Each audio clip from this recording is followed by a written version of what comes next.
लोकाभिरामं रणरङ्गधीरं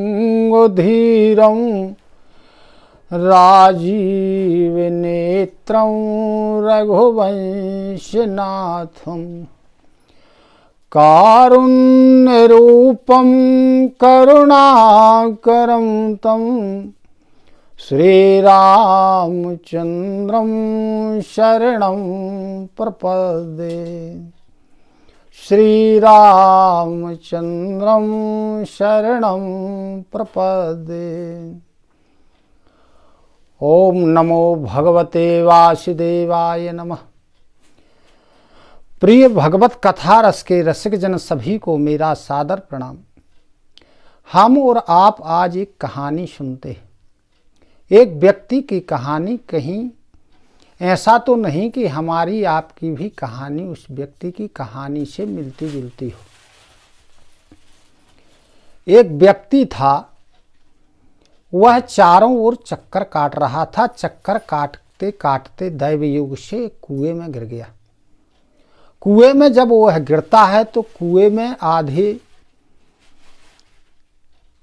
भाग में वह पहुंचता है तो वहां एक पीपल का वृक्ष लगा हुआ था। उसकी डाली उसके पकड़ में आ जाती है।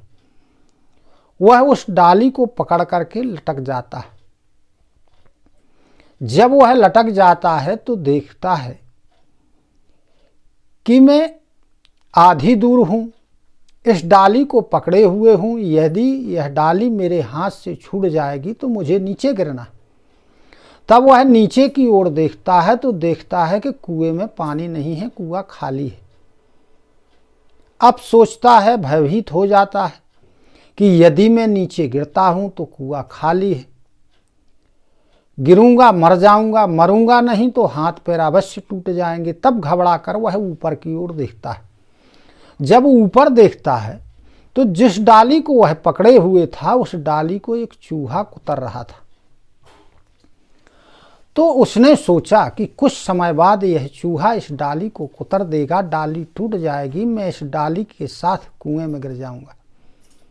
घबरा कर फिर कुएं में देखता है नीचे। अब की बार देखता है कि कुआं खाली है और उस कुएं में एक सर्प है। वो गोल गोल चारों तरफ घूम रहा है। तब उसने सोचा कि अब तो मरना निश्चित हो गया, क्योंकि यदि मैं नीचे गिरता हूं तो यह सर्प मुझे काटेगा, मेरी मृत्यु हो जाएगी। तो घबरा कर फिर ऊपर की ओर देखता है। जब ऊपर देखता है तो ऊपर को जब उसने अपना सिर किया, मुंह ऊपर हो गया, तो उसके मुंह में एक शहद की बूंद आकर के गिरती है। जब शहद की बूंद उसके मुंह में गिरती है तो उसका स्वाद उसे बड़ा मीठा लगता है, अच्छा लगता है। उसे बड़ा आनंद आया। तब उसने गौर से देखा तो क्या देखता है कि जिस डाली को वह पकड़े हुए है उसके ऊपर की डाली पर मधुमक्खियां शहद का छत्ता लगाए हुए हैं, जिससे एक एक बूंद करके शहद टपक रही। अतः वह उस शहद का स्वाद लेता रहा। उस शहद के मीठेपन के स्वाद में इतना आनंद मग्न हो गया कि उसे सब कुछ भूल गया कि जिस डाली को वह पकड़े हुए है उसे चूहा कुतर रहा है। कुछ समय बाद वह कट जाएगी, उसी के साथ वो नीचे गिर जाएगा। नीचे काला सर्प बैठा हुआ है, वह उसे डस लेगा, उसकी मृत्यु हो जाएगी। यह सब कुछ वह भूल गया। अब हम उस व्यक्ति की कहानी पर यदि विचार करें तो देखते हैं कि हमारी आपकी कहानी भी उसी व्यक्ति की कहानी से मिलती जुलती है। हम भी अनेक योनियों में चक्कर काटते रहे। दैव योग से भगवान ने कृपा करके हमें इस संसार सागर रूपी कुएं में मनुष्य की योनि में डाल दिया।